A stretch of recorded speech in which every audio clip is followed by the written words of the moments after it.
जाने से पहले हम आपको बताना चाहेंगे कि BA second year LU and non LU दोनों की और बीए थर्ड ईयर की लाइव क्लासेस चल रही हैं गूगल मीट पे। अगर आपको एडिशनल इन्फॉर्मेशन लेनी है तो आप व्हाट्सएप नंबर पे मैसेज करके सारी इन्फॉर्मेशन ले सकते हैं। ओके, पार्ट 1 में हमने यहाँ तक पढ़ा था। How stupid you are exclaimed her husband, go and see Madame Forestier and asked her to lend you some jewels, you know her quite well enough for that. यहाँ तक हमने पार्ट 1 में पढ़ा था। अब हम पार्ट 2 पढ़ते हैं। रूल्स आपको पता ही हैं, तो रूल्स को फॉलो करिए। टेक्स्ट लीजिए, ईयरफोन प्लग इन कर लीजिए, पेंसिल लीजिए और पढ़ना शुरू करिए। Okay,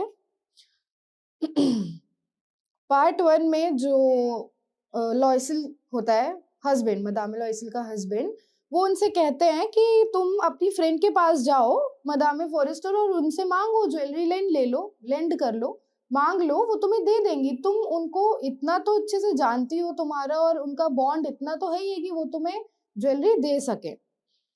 she uttered a cry of delight, वो भावुक हो जाती है खुशी से जब लॉयसल ये बोलता है उससे। That's true, I never thought of it, हाँ ये सच है, मैंने सोचा ही नहीं था इस बारे में, मदामे फॉरेस्टर बोलती है।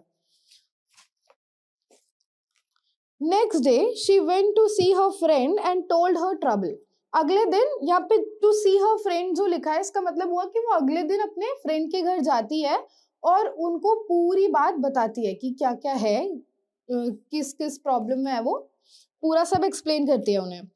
मदामे Forestier went to her dressing table, took up a large box, brought it to Madame Loisel, opened it and said, choose my dear. अब मदामे फॉरेस्टर जो है वो अपने ड्रेसिंग टेबल पे जाती हैं, एक बड़ा सा बॉक्स लेती हैं और उसको मदामे लॉयसल के पास लेके आती हैं और खोलती हैं और खोल के बोलती हैं, चूज माय डियर, चूज कर लो। एक और चीज बताना चाहूंगी, Madame is a French word. Okay, ये फ्रेंच वर्ड है, तो अगर आप चाहो तो इंग्लिश में इसको मैडम बोल सकते हो, but basically if you go in French तो इसका प्रोनाउंसिएशन जो है वो मदामे ही होता है। ओके, आगे बढ़ते हैं। First she saw some bracelets, then a pearl necklace, then a Venetian cross in gold and gems of exquisite workmanship. पहले जब वो बॉक्स खोल के बोलती है चूज डियर, तो मदामे लॉयसल जो है वो पहले कुछ ब्रेसलेट्स देखती हैं, उसके बाद उनको पर्ल नेकलेस दिखाई देता है, फिर उनको एक वेनेटियन क्रॉस दिखाई देता है जो गोल्ड और जेम्स से बना होता है। जेम्स मीन्स स्टोन्स से बना होता है। पिक्चर आपको दिख रही होगी, ऐसे ही दिखता है। Okay, Venetian cross of exquisite workmanship. Exquisite मतलब कि बहुत ही खूबसूरत और डेलिकेट वर्कमैनशिप होती है, यानी जो भी उसमें कारीगरी होती है, जो भी काम किया होता है वो बहुत ही खूबसूरत और बहुत ही डेलिकेट होता है। She tried the effect of the jewels before the mirror, hesitating, unable to make up her mind to leave them, to give them up. She kept on asking, haven't you anything else? अब वो jewelleries जो देखी होती हैं उसने, उसको जाती है और मिरर के सामने ट्राई करती है, वो हेसिटेट कर रही होती है और लेकिन एक तरफ ना उसके दिमाग में ही होता है कि देना तो नहीं है, मेरे ऊपर अच्छा लग रहा है। होता है ना, जब हम किसी की कोई चीज लेते हैं तो हमें हेसिटेशन भी होती है क्योंकि वो दूसरे की होती है, और लेकिन अगर वो अच्छी लग गई तो फिर लगता है कि यार ले लूं क्या या नहीं लूं क्या, कैसा लगेगा। वो एक जो डाउट होता है मन में, उस चीज की बात हो रही है। और लेकिन वो उसको इतना अच्छा लगा था कि वो उसको गिव अप नहीं करना चाहती थी, और वो उसको गिव अप नहीं करना चाहती थी, तो वो उससे पूछती रहती है, फॉरेस्टा से पूछती रहती है अपनी फ्रेंड से, हैवंट यू एनीथिंग एल्स, क्या तुम्हारे पास कुछ और नहीं है? Yes, look yourself, I don't know what you would like best. वो कहती है हाँ है, तुम खुद से देख लो, मुझे नहीं पता कि तुम्हें क्या अच्छा लगेगा खुद के ऊपर, ऐसे करके बोलती है वो। Suddenly she discovered in a black satin case a superb diamond necklace, her heart began to beat covetously.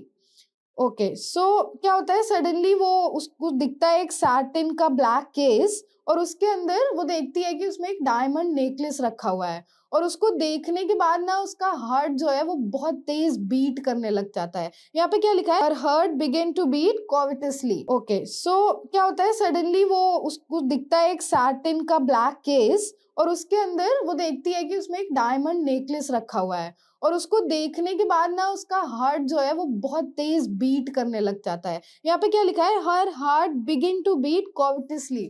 See, जब बहुत ज्यादा वेल्दी चीज को देख करके या पोजीशन को देख करके जब हमारी हार्ट बीट तेज होती है ना, उसी चीज को बोलते हैं heart begin to beat covetously। covetously का मतलब वही होता है, ठीक है। Her hands trembled as she lifted it। उसके हाथ कांप रहे थे जब उसने उस डायमंड नेकलेस को उठाया। She fastened it around her neck। उसने अपने गले में लगाया। Upon her high dress and remained in ecstasy at sight of herself। Okay, so यहाँ पे सबसे पहले समझो कि ecstasy का मतलब होता है a feeling of great happiness। Okay, तो क्या होता है कि उसके जब वो उठाती है तो उसके हाथ कांप रहे होते हैं, लेकिन वो उसने हाई ड्रेस पहनी होती है। High dress means something like midi. Okay, so उसने वो पहना हुआ होता है, और उसके ऊपर वो गले में नेकलेस लगा के मिरर के पास जाती है और देखती है खुद को, और वो एकदम ना बहुत खुश हो जाती है। जब वो खुद को देखती है तो उसको बहुत अच्छा लगता है, अंदर से बहुत खुश हो जाती है वो। Then with hesitation she asked in anguish. Anguish का मतलब होता है mental suffering, mental pain. Okay, so जब वो देखती है खुद को, उसके बाद वो हेसिटेशन में और एंग्विश में पूछती है। अब यहाँ पे क्वेश्चन ही आता है, सी यहाँ पे क्वेश्चन ही आता है कि एंग्विश में क्यों, मतलब वो तो खुश थी ना, तो फिर मेंटल पेन और हैप्पीनेस दोनों साथ में कुछ अजीब नहीं लग रहा। मतलब इट्स समथिंग लाइक, हिंदी में होता है ना विरोधाभास, कुछ वैसा है ये। बट सी, यहाँ पे खुशी उसको इस चीज की है कि वो अच्छी लग रही है उस ड्रेस में जो उसने पहन रखी है, जो गेटअप उसने दे रखा है मदाम लॉयसल ने, उसमें वो अच्छी लग रही है। But she can not deny the fact कि वो उसके पास सिर्फ कुछ टाइम के लिए ही है, अदरवाइज शी इज पुअर। वो पुअर है और वो ये सब अफोर्ड नहीं कर सकती। सो उसको ना वो चीज खल रही है माइंड में कि इतना कुछ है दुनिया में, आसपास उसके लोग इतने हाई क्लास हैं, but she can not afford that. वो उसको उस वक्त पे अफोर्ड नहीं कर सकती है। वो जो भी कुछ उसके पास है वो बस कुछ टाइम के लिए है। सो ये जो उसकी फीलिंग है ना, ये इंसान को ना बहुत चकोट के रख देती है एकदम से, इफ आई से इन हिंदी। वही चीज है, उसके दिमाग में तो है, वो मेंटल पेन से गुजर रही है, ठीक है, बट अपने आप को देख के उसे अच्छा लग रहा है। तो इसीलिए यहाँ पे यूज हुआ है कि then with hesitation she asked in anguish.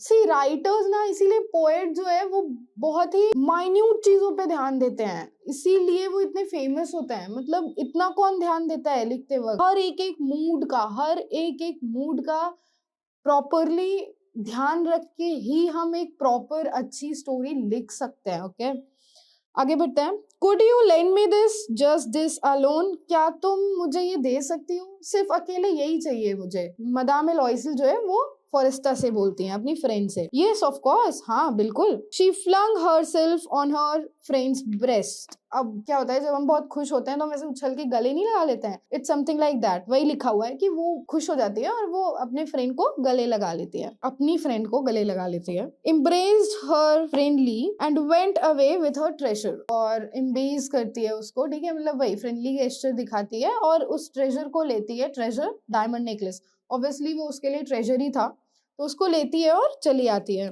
The day of the party arrived. अब पार्टी का दिन आता है।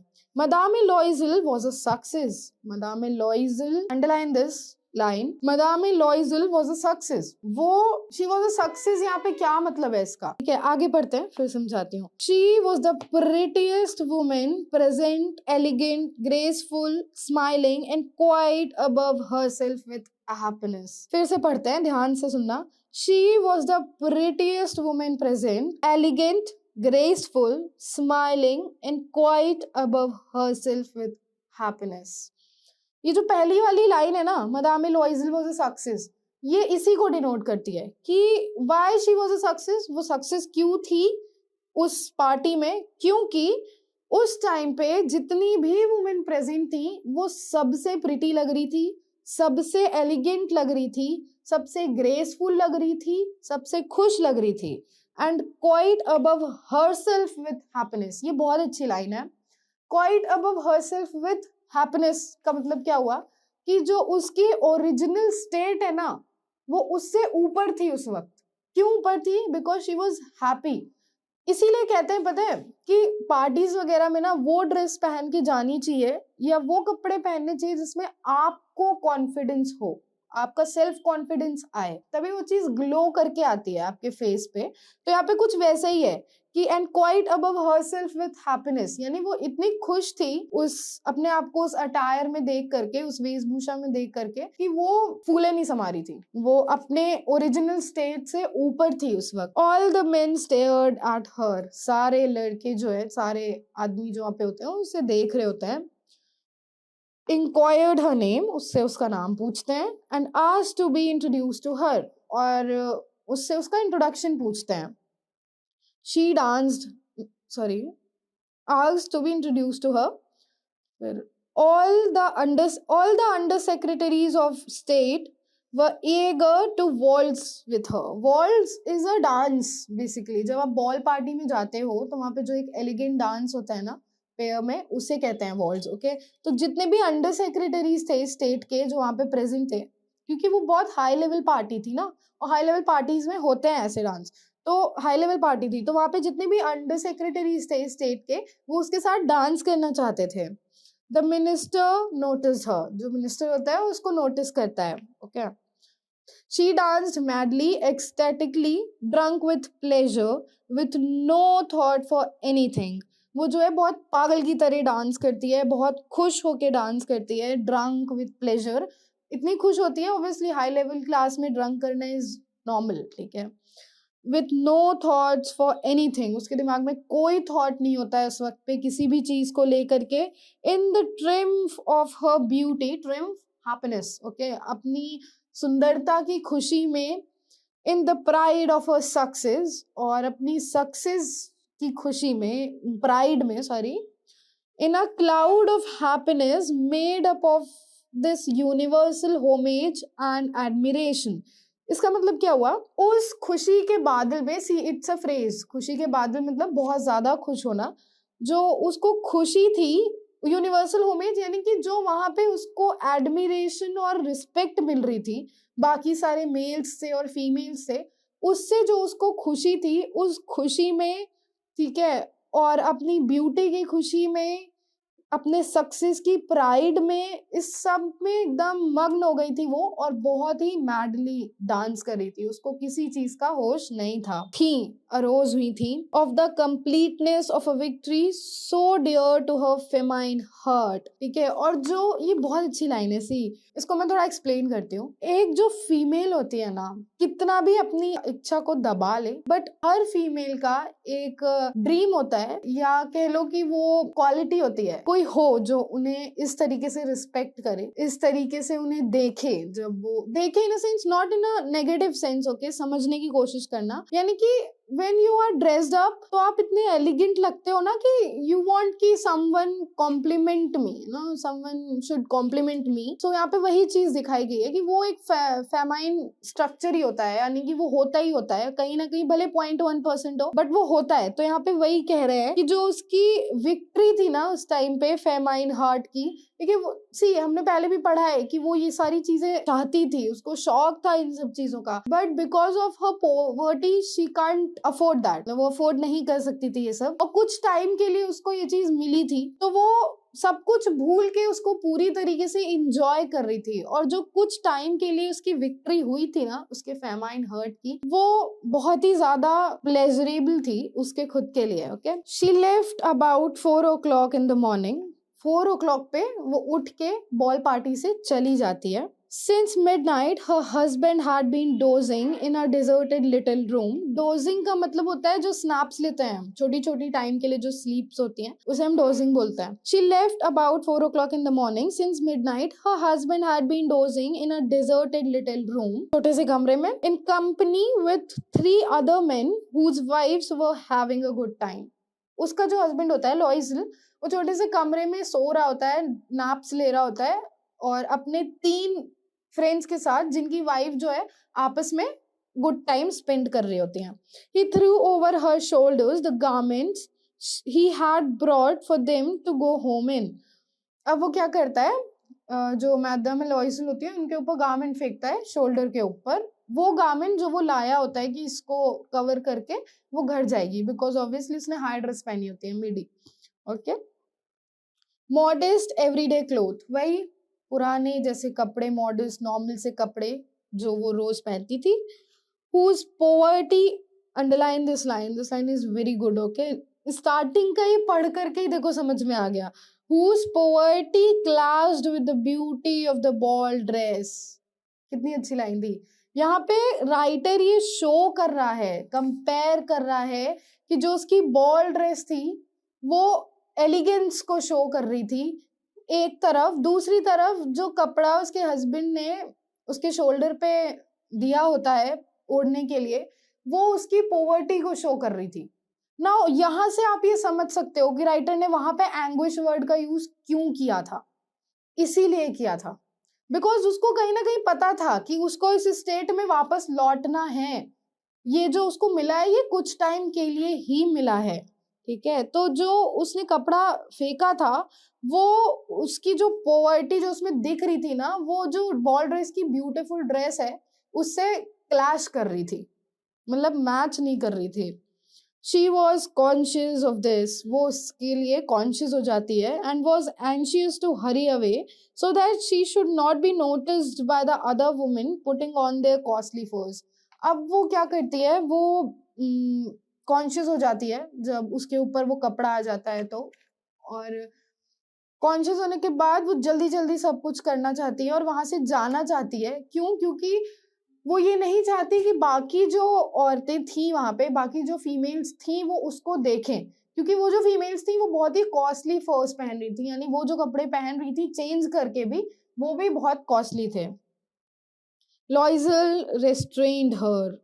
What a little you will, sorry, Loisel restrained her. Wait a little, you will catch cold in the open. I'm going to fetch a cab. अब लॉइजल जो है वो बहुत ही डिस्पैशनेट तरीके से उसको देखता है और बोलता है कि रुक जाओ, तुम बाहर ओपन में आओगी तो तुम्हें कोल्ड हो जाएगा, मैं कैब लेकर के आता हूँ. But she did not listen to him and repeatedly descended the staircase. वो उसकी नहीं सुनती है मैडम लॉइजल, और वो जल्दी जल्दी स्टेयरकेस यानी सीढ़ियों से उतर के आ जाती है. When they were out in the street, they could not find a cab. जब वो स्ट्रीट पे जाते हैं तो उन्हें कोई भी कैब नहीं मिलती है. They begin to look for one, shouting at the drivers whom they saw passing in the distance. अब वो देखना शुरू कर देता है कैब की कहीं कोई मिल जाए. फिर क्या होता है, दूर से देखते हैं कि जा रहे हैं कैब ड्राइवर्स, तो वो चिल्ला चिल्ला के उनको बुलाना शुरू करते हैं, जैसे नॉर्मली हम आवाज देते हैं ना दूर से देख करके, वैसा. They walk down towards Seine. Okay, so now Seine is something, fishing net. Okay, Seine जो है वो फिशिंग नेट होता है जो कि पानी के ऊपर होता है. पिक्चर दिख रही होती है आपको, ऐसा जो सी शोर में फिश पकड़ने के लिए फिशिंग नेट नहीं लटकाए जाते हैं, उन्हीं को बोलते हैं Seine. Okay, they walk down towards the Seine. अब वो साइन की तरफ जाते हैं नीचे. डेस्परेट एंड शिवरिंग, डेस्परेट और शिवरिंग कांप रहे होते हैं, यानी ठंडी का मौसम होता है उस वक्त. At last they found on the क्वे सी शोर में जो प्लेटफॉर्म्स बने होते हैं ना, जिससे सामान जो है वो बोट पे रखा जाता है, तो उन प्लेटफॉर्म्स को बोलते हैं क्वे. Okay, at the last they found on the quay one of those old night prowling carriages which are only to be seen in Paris after dark. Okay, so यहाँ पे क्वे जो होता है, जब वो वहां जाते हैं तो उनको एक कैरियज दिखाई पड़ता है जो कि बहुत पुराना होता है, और वो पेरिस में उस वक्त ही चलता है जब वहां पे अंधेरा हो जाता है. As though they were ashamed of their shabbiness in the daylight. यहाँ पे जो दे वर्ड यूज हुआ है वो कैरियज के लिए यूज हुआ है। सो राइटर यहाँ पे ये बोल रहा है कि as though they were shamed of their sharpness in the day light. Sharpness का मतलब होता है क्वालिटी ऑफ लुकिंग ओल्ड। तो राइटर कहना चाह रहा है कि वो लोग अंधेरे में, जो कैरियजेस होते थे वो अंधेरे में इसलिए चलते थे शायद से क्योंकि उनको अपने पुराने होने पे शर्म आती थी। ठीक है।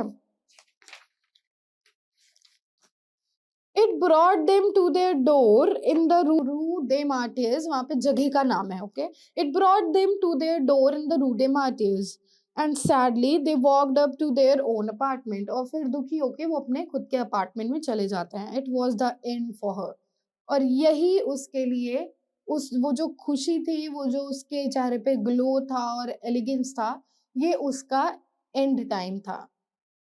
As for him, he was thinking that he must be at the office at 10। और जो लॉयसिल था उसके लिए सब कुछ रेगुलर बेसिस पे ही था, रेगुलर जैसे दिन होते हैं वैसा ही था, और वो ये सोच रहा था कि 10 बजे मैं फिर से ऑफिस चला जाऊंगा।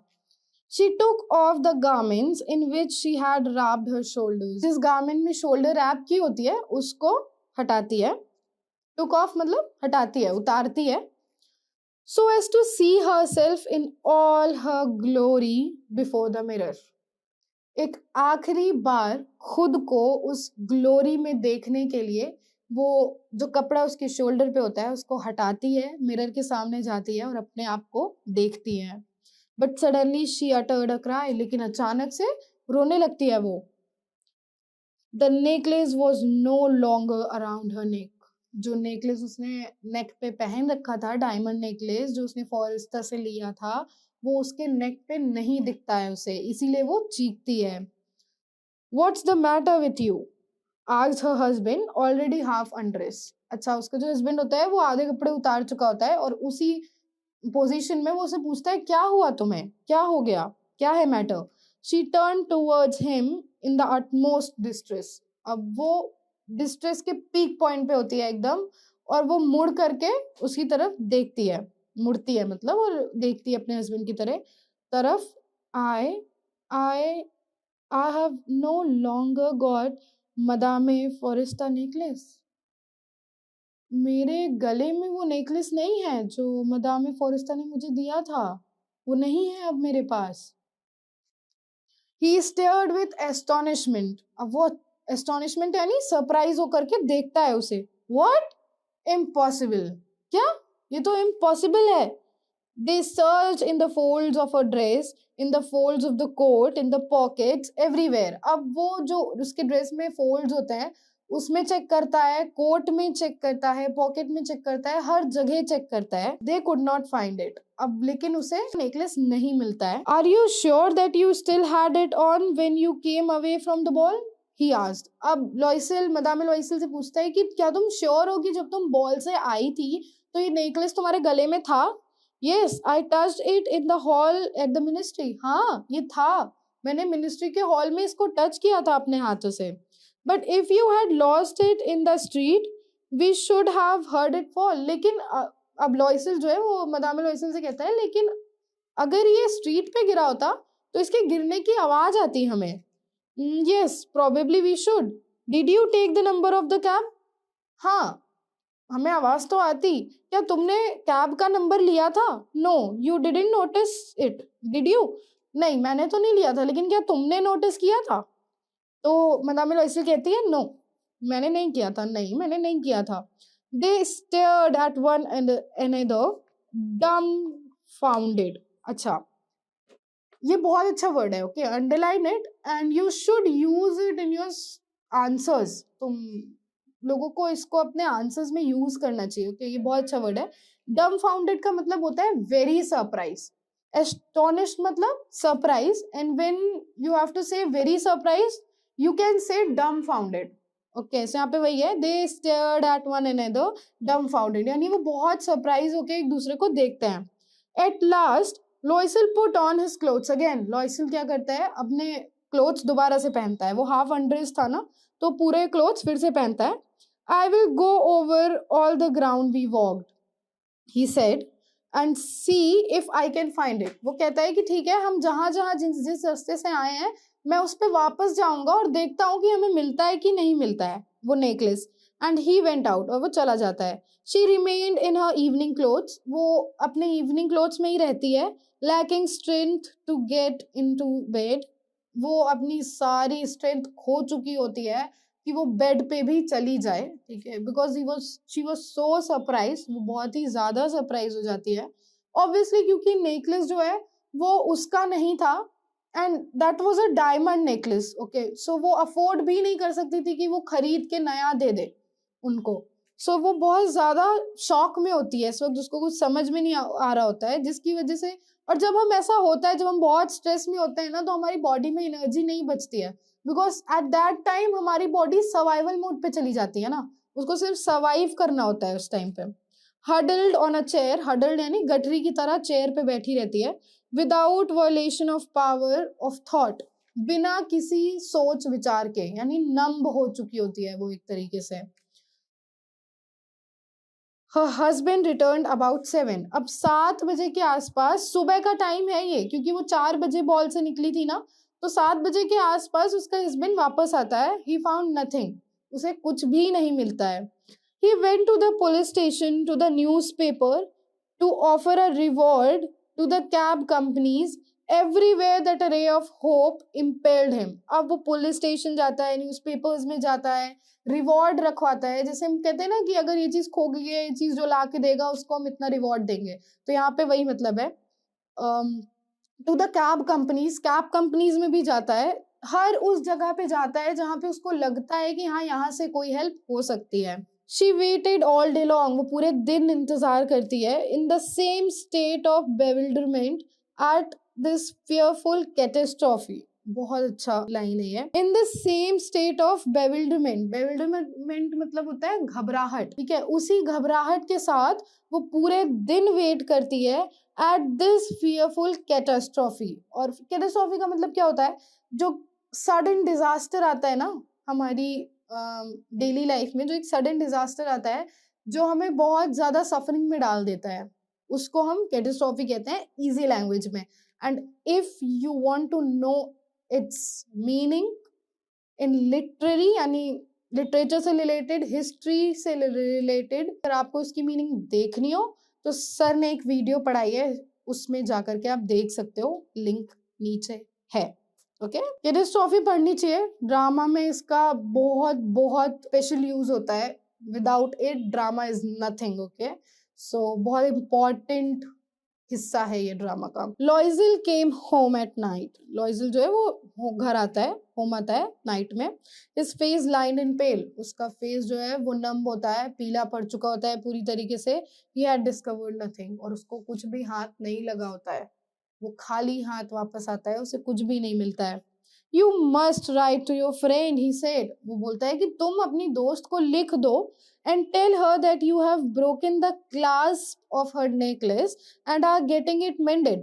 एक काम करो, लॉइजल बोलता है मदामे लॉइजल से, कि तुम अपनी फ्रेंड को लिख दो क्या, लेटर लिखो ऑब्वियसली, और उसमें ये मेंशन कर दो कि तुम्हारे उस नेकलेस का, जो नेकलेस तुमने पहना था, उसका क्लास्प टूट गया है। क्लास्प क्या होता है, देखा होगा कि जो ज्वेलरीज होती है उसमें मेटल का छोटा सा हुक टाइप का यूज होता है दो चीजों को जोड़ने के लिए, उसको क्लास्प बोला जाता है। ओके, सो यहाँ पे वही कहा है उसने कि बोल दो कि वो टूट गया है और तुमने उसको बनने के लिए दिया हुआ है। That will give us time to look about us, और अगर तुम ऐसा करके, ऐसा लिख के उन्हें दोगी, तो हमें जो है वक्त मिल जाएगा और हम नेकलेस को और अच्छे तरीके से ढूंढ पाएंगे, और जगहों पे ढूंढ पाएंगे, और ये सोच पाएंगे कि हमें क्या करना चाहिए। और she wrote at his dictation, अच्छा अब उसने बोला था तो उसकी बात वो मानती है मदामे लॉइसल, और लिख देती है लेटर फॉरेस्टा को, अपनी फ्रेंड को। यहाँ पे सेकेंड पार्ट फिनिश होता है, आगे की स्टोरी हम थर्ड पार्ट में पढ़ेंगे। Till then keep watching this channel and keep studying. Tata.